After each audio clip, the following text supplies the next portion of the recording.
episode of Page Turner. Today is December 16th, and this is our 30th episode of Page Turner. How about that? Wow. A whole month's worth of conversations. There you go. Yeah, so episode 30. This is will be our last episode of 2020 because of vacations and holidays. So yeah, kind of a crazy year it's been, for sure. Kevin, I love your background. Thank you. I'm not going to take it personally. I just felt like you would want to see your tree. Your Christmas tree. And then Shane ups me with his Christmas tree in the background there, so. Oh, yeah. well. I'm not feeling, I didn't get the memo that we had to have our Christmas decor. So. Yeah, I did this to increase our ratings. I thought, well, if I had a tree behind me, we'd get more hits that way. So, talking about trees, Pat Benfield, who works in the church office, she's been following along with our tree stories, and she sent Kevin and I a text last week that she was in a panic because she had she thought they were spiders coming out of her tree, but it turns out now that they're aphids. So she said that she's been spraying her tree down with like Dawn soap and water. Like there's a chemical it's like the clean method of killing the bugs. And so she was joking with me because she sprayed the tree down so much, and they live on a lake, and they were going to put the tree in the lake at the end of this Christmas season for the fish. But she said she was joking with her sister that she has sprayed so much Dawn soap on the tree that when it goes in the lake, there's going to be all these bubbles that come up. But hey, at least it's Dawn, and that's the stuff that they use to clean the ducks or the birds and the oil spills. Remember those commercials? Did not know that. You didn't? Yeah. Yes. Yeah, I remember that. Yeah. Yeah, with the oil gas, with the tankers that leak the big oil spills, and then all the birds get covered in that, they use Dawn soap. I didn't know that. Yeah. Learn something new today. Thank you, Karen. That's what I'm here for. Useless knowledge. So have you guys gotten all of your Christmas shopping done? There's only, 9 more days. I think for the most part, we finished up on our side. Maybe 1 or 2 gifts remaining, but on the whole, yes. Are you speaking about me individually or my family? Well, that's what I'm wondering. Shane, so you're involved in shopping for Christmas? Oh, sure. Yeah, we'll do a little bit of shopping. Mm-hmm. Oh, Kevin, you? But as the typical male, it's Amazon.com or something that I can just click. I'm not going out. I mean, come on now. I'm not going to go to an actual store, but no, I do the shopping, some of the shopping. That's impressive. I'm impressed. Kevin, do you do any personal shopping? Yeah, no. I mean, I don't know if my wife watches this, so I don't want to give away. Let's go keep it on the down low. Yes, right. Well, I think we're almost done, or I'm almost done. Just a few little things. Are you saying your husband doesn't go shopping with you? No. That's right. He watches this. We know now. So how does that feel, Karen? That's right. Yeah. So I saw something one time that was like the dad was as excited as the kids were unwrapping all the gifts because he had no idea what the kids were getting either. Is that the one with Baby Yoda? Yeah, probably. Yeah. So, all right. So moving on to Christmas. After Christmas, New Year's Eve and New Year's. 2021 is coming. It's around the corner. I think everybody's really excited about a new year. I'm hesitant, thinking that we're all going to be let down. So I'm trying not to be overly excited about 2021. But do you guys have any New Year's resolutions? No, I don't. I don't usually do resolutions. I don't think I ever have. Really? Yeah. I feel a little combative on this podcast already. questioning us about what we've gotten for Christmas and what our resolutions are. I don't know. No, I didn't do any resolutions. I'm not doing resolutions. Do you ever do resolutions? Because then I Shane, feel miserable. I figured Shane would be a resolution guy. What gives you that idea? Well, because you're like with Lent and Advent, and you're just like you're always looking to improve and better and renew yourself. Yeah, well, during the liturgical seasons, not during just the secular calendar. I'm not doing any of that secular calendar stuff, Karen. Come on now. Okay. No, I've never really done any kind of New Year's resolution. I know a friend of mine, George Ragsdale, he preached a sermon once, and I think he got this from maybe it was Francis of Assisi. Anyway, and I don't know why I'm sharing this. It's not like it's funny, but he says that as soon as you make your resolution, you need to break it the next day. I cannot remember for the life of me why, but it's just kind of to show that, we're not about the exercise of our willpower. We kind of think of ourselves as just, we are willing agents. We just will to will to will, and we're in control. No, not necessarily. We're weak. We need help. But we need some sustaining and to understand our humility. So anyway, so make your resolution, but break it the next day. Man. That's what's your resolution? If he's listening to this, George, if you're listening to this, let me know which sermon that was where you said that. So, Karen, what's your resolution since you're asking us? I don't have them. I don't do them.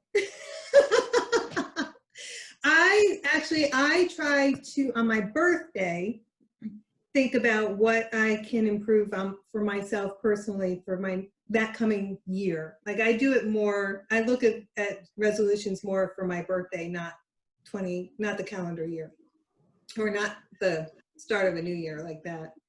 So, but yeah, I don't. Well, some of this really, it just shows you how much of the influence of Christianity is on the culture. We've kind of lost that, but it just permeates so much. And the spiritual disciplines, we can talk about that during Lent. I tend to seem to bring up fasting a lot, but there's more than just fasting. You're journaling. Worship it can be a discipline, but you should do something every day, some small discipline, some small act of sacrifice. We're talking incremental things, nothing big at all, because that's how you grow in virtue. That's how you gain more self-control over your life.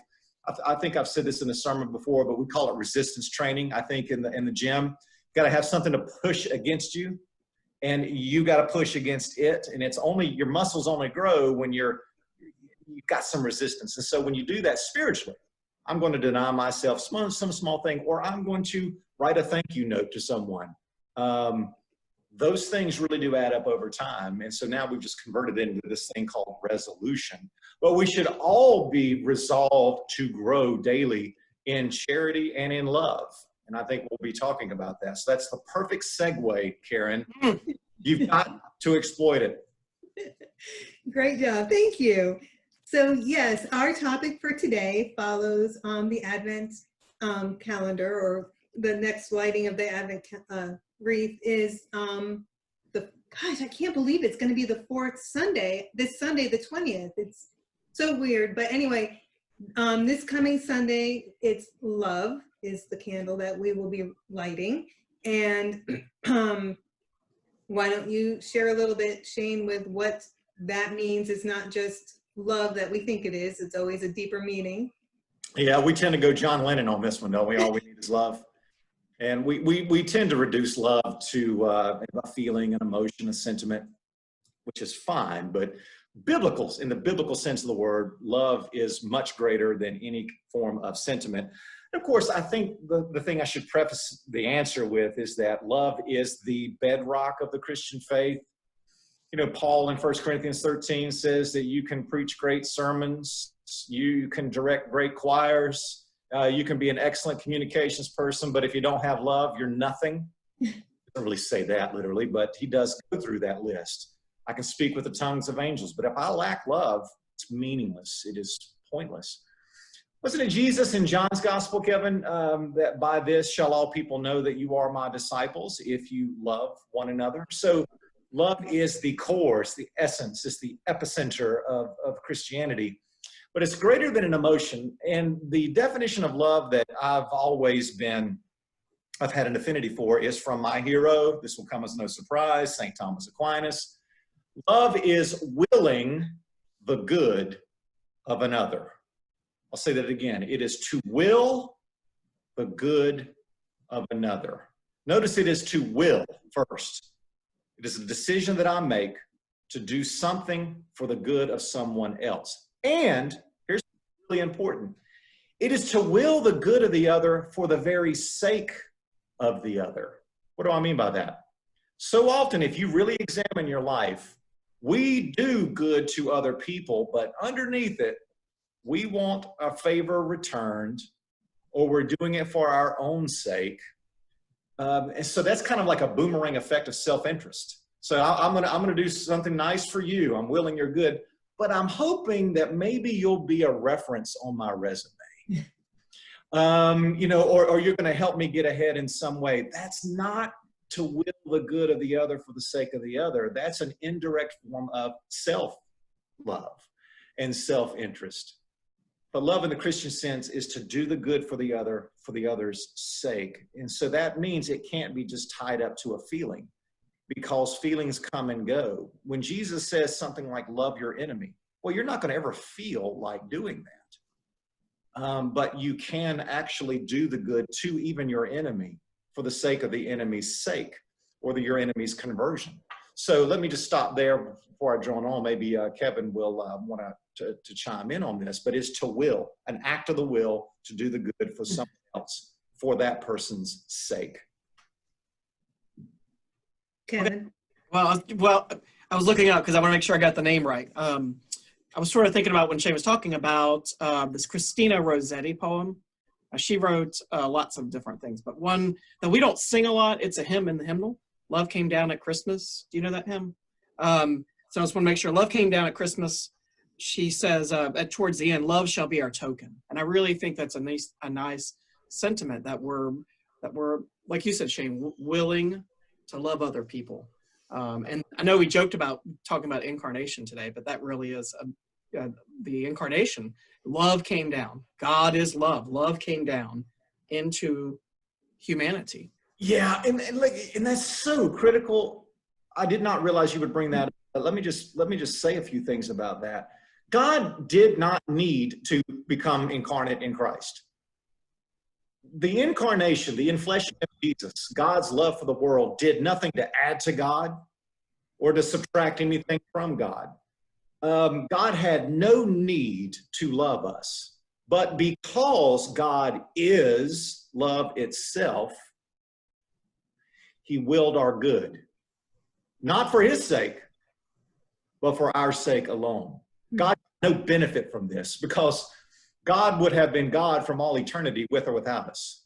And that is love. You just said it, right? Like we love not for getting something back. God didn't. Right. It did nothing to God for him to love us. And it added nothing, it subtracted nothing. Because as Christians, we believe that Jesus has revealed in his own life the mystery of God as Trinity, Father, Son, and Holy Spirit. So God from all eternity has always been a communion of three persons who will the good of one another. You know, the Father gives to the Son to the Father, and the Holy Spirit is the love of the Father and the Son as a person.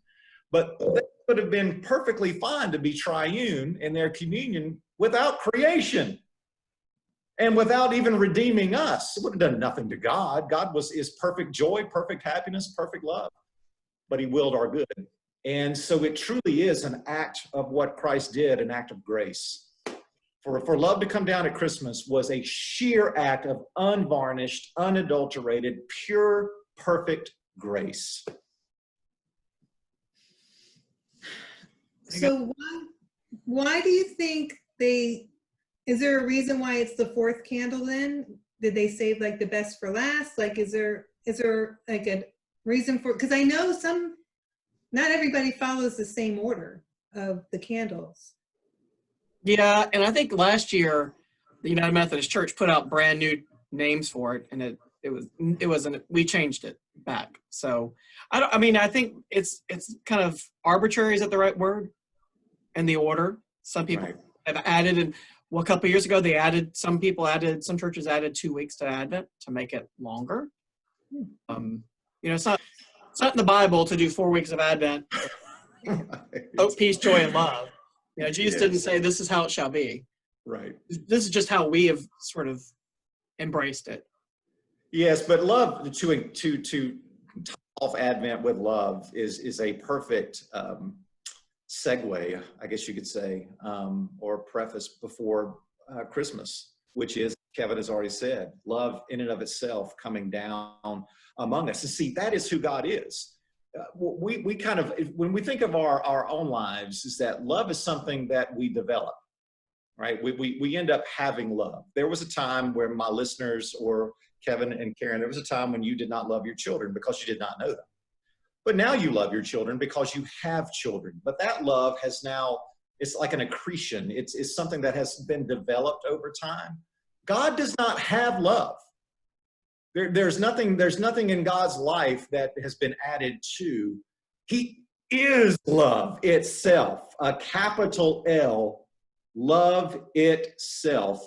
And basically what the doctrine of the Holy Trinity means is that God is love, that God's life is the eternal expression and of love itself. So anytime, therefore, that you and I want the good of others, we are participating, to use that word, we are participating in God's own divine life. That divine life is now in us and flowing through us anytime we will the good of someone else. And of course, since we were made in the image of the triune God, who is love, that means the human person, I don't care if you're a Christian or not, the human person is going to love something.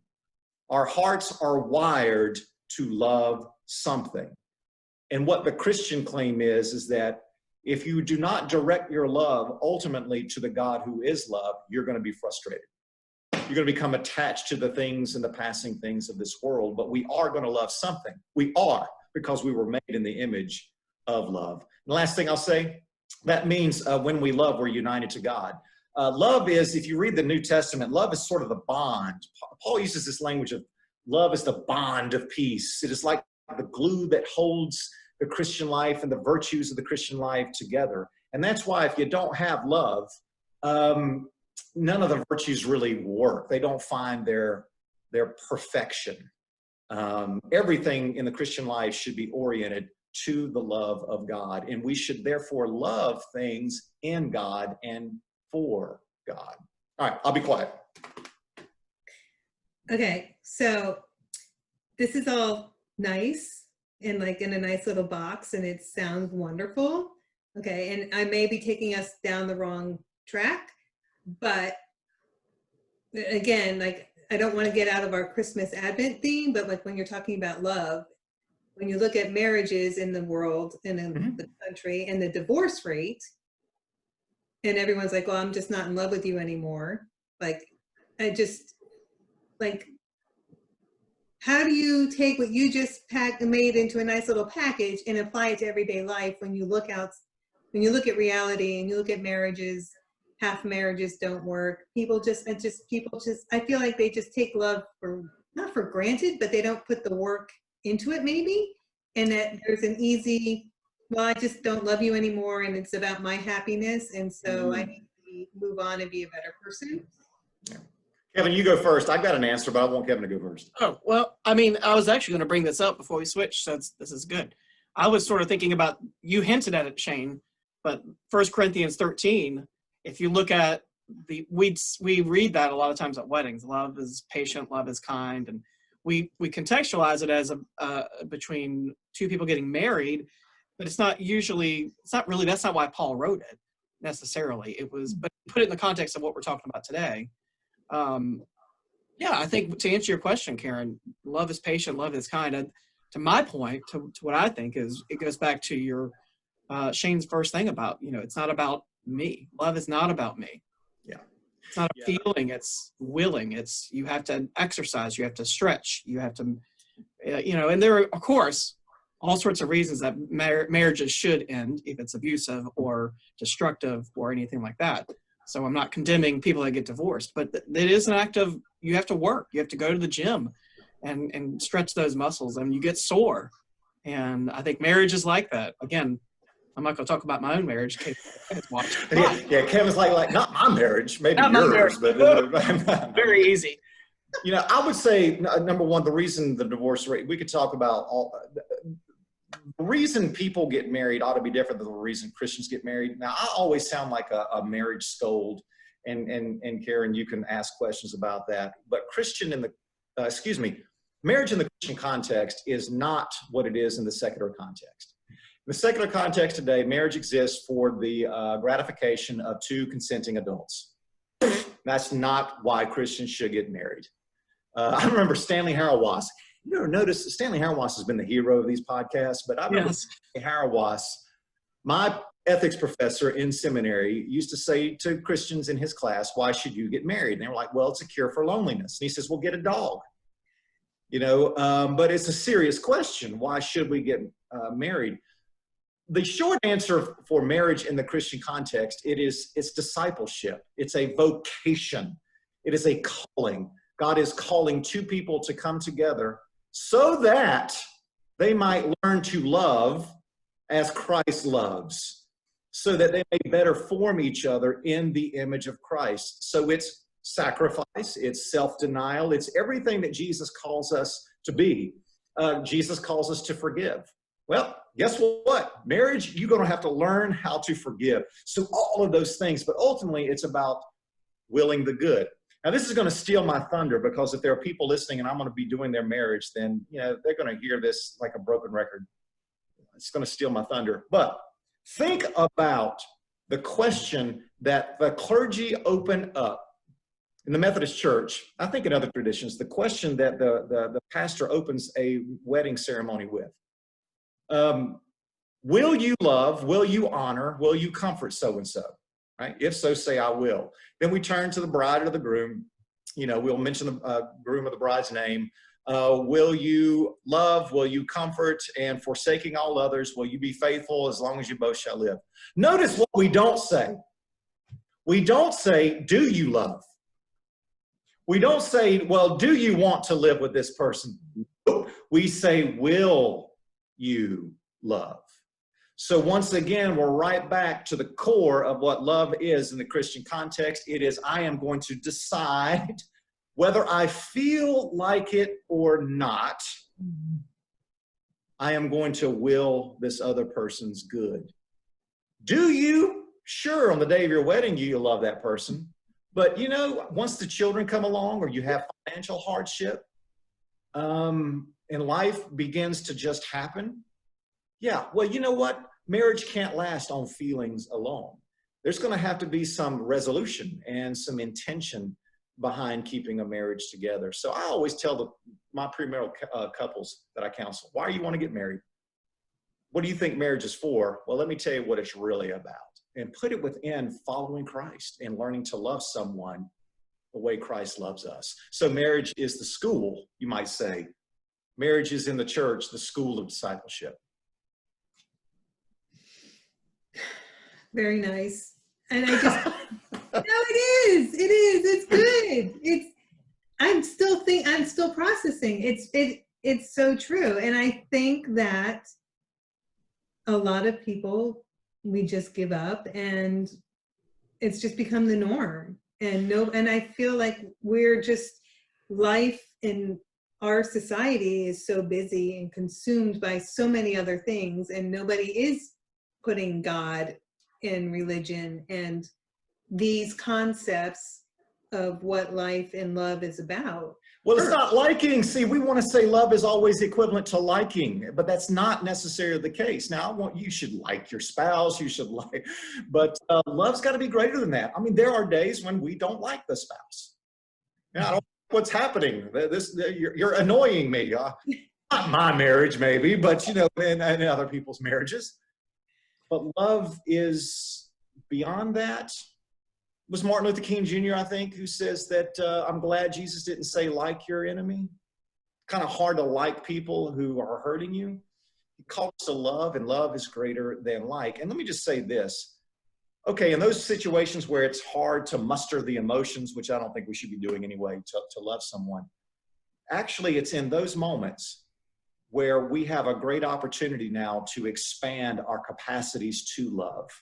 When you are willing the good of someone in very difficult circumstances, beyond what you feel, you are now expanding your heart to be able to retain even more capacity to love. Does that make sense? Yes. It's a stretching of your heart's capacity to love. If you're always going to just do good to someone because you feel like it, you're going to be like this, tiny, tiny, tiny little heart. But no, I'm going to will the good of others. Now your heart's expanding. You do it again, it's expanding even more. You do it again, it's expanding it even more. We can expand our capacity to love infinitely. And that's really what the whole process of heaven's going to be like, is the infinite expansion of our heart to love, which means we will be able to acquire more of God, who is love. But love is something that all of us listening should be growing in every single day, because the heart has an infinite capacity to love, and to love more and more and more and more and more. We'll never reach the infinite love of God. Our love will always be in some sense finite, but we should be growing in our capacity, and we grow precisely in those moments when it's just hard to do. When it's a cross. So I'll be quiet there. Does that make any sense whatsoever? Absolutely. And as you keep talking about it, the more I'm also going to start applying this to my children towards each other. Right? I'm willing you're good, kids. I don't like you right now, I guess. They seriously, as your children grow and their sibling relationships among each other seems to get further apart instead of getting closer together. And having 3 teenagers now, it's very apparent how they feel about each other, and it drives me crazy. And so they need to learn how to will the will to each other, will the good to each other. Yeah, and to break, all sin, you think about that word sin, and if you read my devotions, I say this pretty frequently, but sin is basically just immoderate self-love. Everything's about me, it's about me, it's about me. I just love me. Now, we should love ourselves to a certain degree, but we've all got to break that gravitational pull of this kind of selfish love. And the only way you're going to break that is to will the good of someone else. And then eventually you love the way God loves, which is not for his own sake. Remember, God doesn't get anything. He is love itself. But we become more and more in the image of God. The more we just break the selfishness, the selfish tendencies in us, pride. I mean, everything comes from this self-narcissistic form of love. That's not Christian love. Yeah. Making me think of Oh Holy Night. Surely he taught us to love one another. Yes. Yes. It's the second verse, Karen. Yep. Okay, good. When you're listening to your Michael Bublé, you got to go to the second. Yeah, but he also said, love as I have loved. This is my commandment, right, Kevin? This is my commandment. You love one another as I have loved you. I mean, love is in the Bible, but here's the new commandment. I want you to love the way I have loved you, by willing your good, losing my life for no other reason than to love you. That's really Christian love at its core. And that's why it's always going to be cruciform. It's going to look like a cross at the end of the day.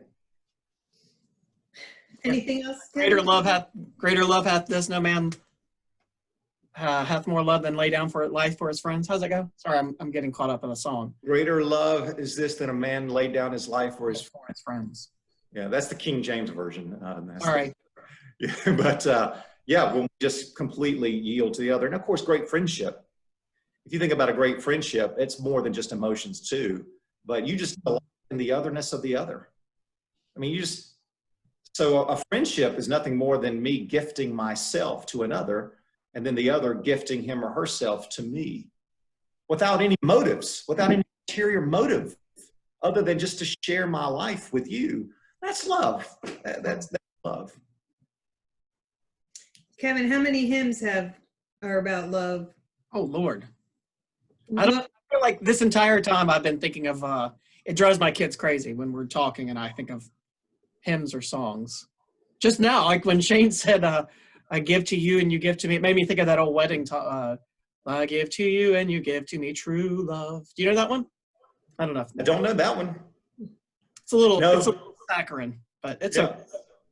But love, right? If love really holds everything together in the Christian life is the bond, then surely the hymns, right? Love is going to be at the essence and the core of all of our prayers, everything in the Christian life. Yep. Love divine, all love's excelling. I'm just thinking of something as we go along here. Right. And we were made for this kind of love. That's the thing. If sin is the tarnishing of the image of God within us, well, we were ultimately created to love with a selfless form of love. This is what we were made for. And that's why those who have learned, we just call them holy people, saints, those who have learned to cultivate this kind of selfless love filled with joy. Everything now is driven by that form. All the goods of the Christian life, the riches and the splendor of it comes out of learning how to love in that form, in that way. Cool. There you go. There we go. It's that simple. It's that. See, and that's where it's like so hard, because all of these, we have these great conversations and very insightful and deep. And then like, it just seems so easy when we're talking about it. And then an hour later, I'm like frustrated or angry or sad or something. And I'm like, what did we just talk about? You know, and it's just right. applying it to everyday life. Yeah, but the reason it's hard is because selfishness is kind of a tractor beam. I've been watching Star Wars. Kevin, you remember Star Wars? You know, the tractor beams that'll just draw all the ships in. I mean, we're all caught up in like a tractor beam of pride, you know, and you got to fight against that. Because if you're not fighting against it, it's just drawing you more and more into yourself. And then life's about me. And you won't really be truly generous. You'll give, but only for the sake of getting something back in return. You won't. And we've all got to swim against that selfish stream. And the only way to do that is to go in the opposite direction. And that's why you should always check your motives at the end of the day. Think of the conversations you've had. Where in the course of the day did you really love someone? You know, will that person's good? But where in the course of the day were you kind of motivated by different, more selfish reasons? We've got to do these examinations of ourselves because we want to be the image of God. And God is triune, the Father, Son, and Holy Spirit.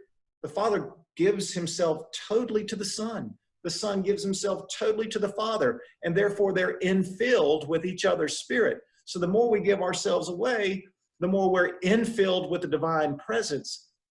That's what we're made for. This is not extraordinary, and I've said this before. This is what ordinary looks like. This is what the ordinary Christian life is supposed to look like. It just sounds extraordinary to us because we're so ensnarled and caught up in ourselves. So, excuse me, I've talked long enough. Wow. Yeah, getting excited. I love it. So I think that was the perfect way to end our last Page Turner episode in 2020, is to end it with love, and maybe we can will some love in 2021 and grow from there. Just a couple announcements I guess we have. Drive through the live, oh God, it's a mouthful. Live Nativity drive-through is this weekend. It's Saturday and Sunday night at the DUMC parking lot from 6 to 8. You don't need to register. You can just show up and drive through and see Bethlehem and the stable and the manger and baby Jesus. I don't know if you don't get out of the car. Is that right? No. You just stay in the car. Okay. Mm-hmm. Yep. Remember, it's just like Lazy Five, Shane. Oh, that's right. Yeah. Yeah. One of those animals takes off my mirror. I think I'll. That's right. Going to be filled with love for all God's creatures. That's right. I'll will the good of that animal, despite how I feel. Yeah. Oh gosh. Okay, so we have that going on. We also have our Christmas Eve kits. Kevin, you want to talk about that a little bit? What they are, where you can Sure. find This is a way that we are trying to engage the congregation. So in a little bag, you'll get a couple of bulletins and a couple of candles and a little gift from us. And we're actually going out to the community. We're doing a station here, but Sunday, Monday, and Tuesday and Wednesday, we'll be out in the community. You can look on the website. Wednesday, right, Karen? Now that I've said it, feels. Yeah. And so there'll be places where you'll, come by and get a kit, and we'll say Merry Christmas and give you an air hug and a high five from far away. But it's just a way for us to stay engaged with you. And yeah, I think that's it. Also, the Hope and Healing service on Sunday night. Don't forget that. Yes, Hope and Healing, which will be live streamed if you don't want to attend. But if you do, that service will be available to people. If you want to attend, you can register for that on the website under registrations. Also, the kits are because we are not having in-person Christmas Eve services. I just wanted to put that out there again. We've talked about that a few times, but yeah.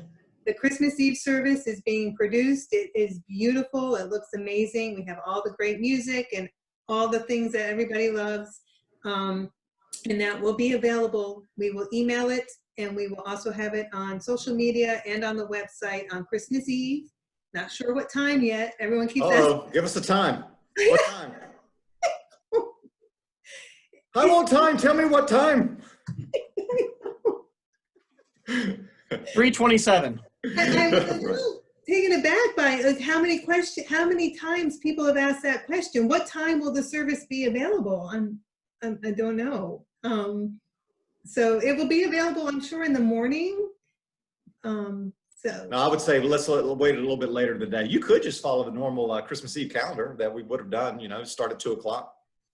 Yeah. I'm going to watch it 7 times just to be. But I have seen portions of it, and Kevin, I know you have as well. It's going to be great. And in the kits, everybody will receive like an order of worship and candles. And that way they can really follow along. And, of course, I would much rather be in person. Christmas Eve is my favorite day to be the preacher. Just love it. But man, this is I'm proud of the work. It's going to be great. So, yeah. And then one last announcement too is Pastor Jim just did 2 more sessions of Finding Peace, and he did it geared towards children and youth. They had 2 sessions. One was for children and one was for youth, and it's for parents to watch, or grandparents, or anybody really. But I think it's important to recognize that that's out there. It's on the website under resources and also under congregational care. But I know during this time, this pandemic, it's been 9 months, and it really, not only has it taken a toll on us as adults, but it's taking a toll on our children. And so I know they're offering some different ways to help, and trying to just talk through some tips on that. So that's available as a resource as well. But other than that, gosh, say goodbye to 2020, and I look forward to working with you guys in 2021 and doing more of these episodes, and hopefully be back to some type of normalcy soon in the spring maybe. And we hope everybody else who's been following along with us since we've started this, you all have a wonderful Christmas and a very happy New Year. And remember, Christmas is not a day in the church, it's a season. Christmas starts on the 25th. That's the first day, and it runs till January the 6th. So I think you're under commandment. It's like an ordinance in the church. You have to party every day. You have to exude joy. I'm serious. It's like a commandment. So anyway. Well, yeah, we'll have worship on the 27th. We will worship. I'm preaching on the 27th. The text I'll be preaching on, we're following the lectionary, the presentation of Jesus in the temple. I've never preached on that, so I'm trying to get ways to really see that. I see a lot of theological motifs in that. But yeah, we'll be there. Lots of caroling happening. And I guess for the next 2 Sundays, because the next Sunday will still be technically in the Christmas season. Yeah. So yeah, good. Yeah, I just looked at the calendar, and our next page turner episode will be on January 6th. All So- right, the last day of Christmas. Yes, yes. So I expect to see your Christmas tree, Shane. Yes, and then that's the day the Magi come. That's right before the Epiphany. So I'll have to have something behind me here. Yeah, I'm gonna go to Burger King and get the crowns, and Oh yes, that's right. No, I won't do that now. Yes, you will. Yeah, my tree will be long gone by then. We're still holding our breath. It makes it to the 24th. Well, maybe we ought to make the topic that day the Magi. That's an interesting story. It really is. Sounds good. All right. Well, you guys all take care, and thanks for joining us.